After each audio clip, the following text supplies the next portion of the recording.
নমস্কার, আমি doctor Shantashubhra Chatterjee, senior consultant, Apollo hospital, Narendrapur, Kolkata. আজকে হিটস্ট্রোক নিয়ে কিছু বলতে এসেছি।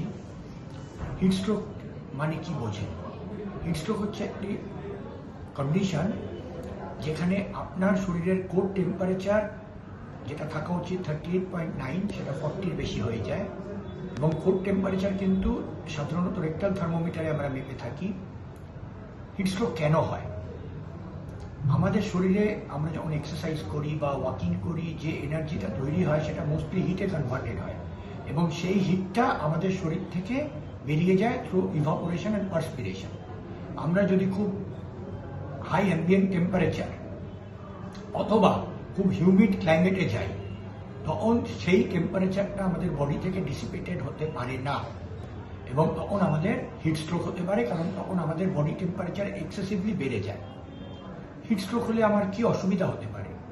হিটস্ট্রোক হলে যেখানে আমার কোর বডি টেম্পারেচার 40-র বেশি হয়ে যাচ্ছে, আমাদের সেলের যে প্রোটিনস আছে সেগুলো কোয়াগুলেট করে যায় এবং সেলের প্রোটিন কোয়াগুলেট করে গেলে সেল ফাংশন বন্ধ হয়ে যাবে এবং তার জন্য আমাদের শরীরের বিভিন্ন অঙ্গ প্রত্যঙ্গ কাজ করা বন্ধ করে দেবে।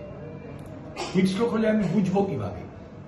হিটস্ট্রোক হলে আমার মাথায় যন্ত্রণা হতে পারে, আমার নিজেকে খুব এক্সস্টেড লাগবে, আমার গা বমি ভাব আসতে পারে, বমি হতে পারে, আমার একটু বুক ধড়ফড় করতে পারে এবং আস্তে আস্তে আমার জ্ঞান চলে যেতে পারে। হিটস্ট্রোক হলে আমি কি করব? দু ধরনের হিটস্ট্রোক ইম্পর্টেন্ট। একটা হচ্ছে আপনি হিটস্ট্রোকটা ফিল করছেন যে আপনার শরীরে একটা অস্বস্তি হচ্ছে, যেটাকে আমরা মাইল্ড হিটস্ট্রোক বলি। সেরকম হলে আপনি তৎক্ষণাৎ গরম জায়গা থেকে ঠান্ডায় চলে আসুন, আপনি একটু ঠান্ডা শাওয়ার নিয়ে নিন এবং আর গরমে ফার্দার যাবেন না। কিন্তু যদি আপনার সিমটম একটু বেশি হয় বা আপনি জ্ঞান হারিয়ে ফেলেন, সেক্ষেত্রে আপনার পারিপার্শ্বিক যারা আছে তাদের এইটুকু নলেজ থাকতে হবে, তারা যেন তৎক্ষণাৎ আপনাকে গরম জায়গা থেকে একটা ঠান্ডা জায়গায় নিয়ে যায় এবং যেটা খুব important, cooling first, transport late. অর্থাৎ আপনার বগলে কুঁচকিতে আইস ব্যাগ অথবা আপনার শরীরে ওয়েট টাওয়েলস চাপিয়ে ফ্যানের হাওয়া করতে হবে, যাতে আপনার বডি টেম্পারেচারটা লস করানো যায়। তখন যেন কেউ আপনাকে ডাক্তারবাবুর কাছে নিয়ে যাওয়ার জন্য দৌড়দৌড়ি শুরু না করে। ডাক্তারবাবুর কাছে বা হাসপাতালে যেতে হবে, কিন্তু কুলিং চলবে, ইন দ্য মিন টাইম আপনি যাবেন।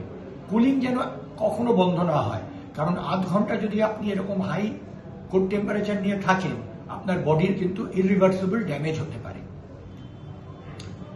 আমি হিটস্ট্রোক থেকে বাঁচবো কিভাবে? হিটস্ট্রোক থেকে বাঁচার উপায় হলো, আমি চেষ্টা করব আমার কাজ সকালবেলা অথবা সন্ধ্যেবেলা করা। একান্ত যদি আমাকে দুপুর বা বিকেলে বেরোতে হয়, যখন রোদ চড়া, তখন আমাকে লুজ ফিটিং হোয়াইট ক্লোথস পরে বেরোতে হবে। মাথায় একটা হোয়াইট ক্যাপ পরলে ভালো।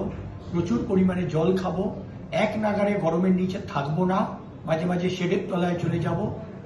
বাচ্চাকে বা অতিরিক্ত বয়স্ক মানুষ যাদের হিটস্ট্রোক হওয়ার চান্স বেশি, তারা যেন অনেকক্ষণ গাড়ির মধ্যে বসে না থাকে, কারণ গাড়ির মধ্যে তাপমাত্রা অনেক বেশি হয়ে যায় এবং হিটস্ট্রোক হওয়ার সম্ভাবনা অনেক বেশি।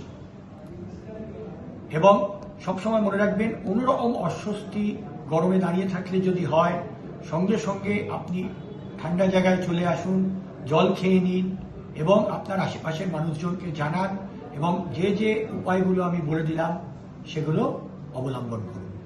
ধন্যবাদ।